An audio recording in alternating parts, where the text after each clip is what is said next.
دارالسکون کے تمام وظائف قرآن و حدیث اور اکابر مشائخ اہل اللہ سے منقول سینکڑوں مستند وظائف جو روحانی جسمانی امراض میں شفا اور ہر قسم کے مصائب میں سکون و اطمینان کا باعث ہیں، ان تمام وظائف کو آپ خود بھی اپنی زندگی کا حصہ بنائیں اور ان ویڈیوز کو لائک شیئر کر کے صدقہ جاریہ میں حصہ لیں اور ہمارے چینل کو سبسکرائب کریں۔ اللہ آپ کی تمام جائز حاجات کو پورا فرمائیں، آمین۔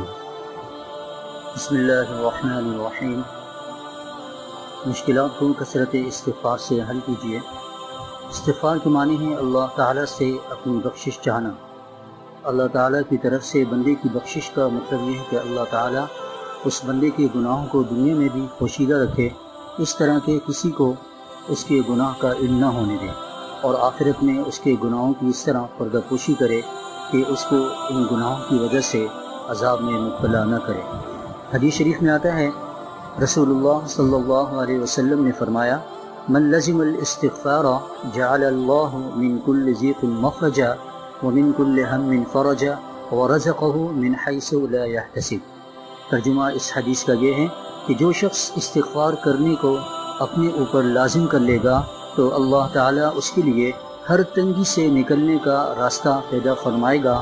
اور ہر غم سے نجات دے گا اور ایسی جگہ سے روزی عطا فرمائے گا جہاں سے اس کا گمان بھی نہ ہوگا۔ آپ صلی اللہ علیہ وسلم خود بھی استغفار کی کثرت فرمایا کرتے تھے۔ حدیث میں آتا ہے کہ نبی کریم صلی اللہ علیہ وسلم جب نماز کے لیے کھڑے ہوتے اور تشہد اور سلام کے درمیان جو آخری کلمات پڑھتے وہ یہ ہوتے، اللہم اغفر لی ما قدمت وما اخرت وما اسررت وما اعلنت وما اسرفت وما انت اعلم به منی انت المقدم وانت المؤخر لا الہ الا انت۔ استغفار سے متعلق علامہ ابن تیمیہ رحمۃ اللہ تعالی کا خاص عمل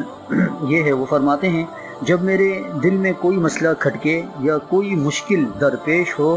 تو میں کم و بیش 1000 مرتبہ استغفار کرتا ہوں، حتیٰ کہ میرا سینہ کھل جاتا ہے اور وہ مشکل آسان ہو جاتی ہے۔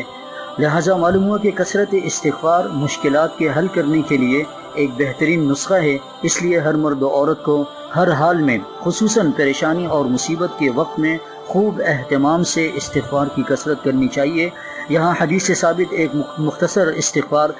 ذکر کیا جا رہا ہے، وہ یہ ہے، استغفر اللہ الذی لا الہ الا هو الحی القیوم واتوب الیہ۔ ترجمہ اس کا یہ ہے، میں اسی اللہ سے جو زندہ ہے، ہمیشہ رہنے والا ہے، اس کے سوا کوئی معبود نہیں ہے، اپنے گناہوں کی مغفرت مانگتا ہوں اور اسی کی طرف رجوع کرتا ہوں۔ ممکن ہو تو اس دعا کو 1000 مرتبہ پڑھ کر رو رو کر اپنے گناہوں کی معافی مانگیے، اس سے انشاءاللہ تعالی دل کا بوجھ ضرور ہلکا ہوگا۔ انسان پر پریشانی اور مصیبت تو اپنے کیے ہوئے گناہوں کی وجہ سے آتی ہے، اب جب گناہوں کی معافی مانگے گا تو اللہ تعالی غفور الرحیم ہے، معاف فرما کر پریشانی دور فرما دیں گے۔ اگر ہر نماز کے بعد استغفار کی 2 تسبیح پڑھ لیں تو دن میں 1000 مرتبہ ہو جائیں گی، اور یہ ممکن نہ ہو تو کسی بھی وقت کتنی بھی تعداد میں ہو استغفار پڑھ کر گناہوں کی معافی مانگے، انشاءاللہ تعالی اس طرح کرنے سے پریشانیاں ضرور کم ہوں گی۔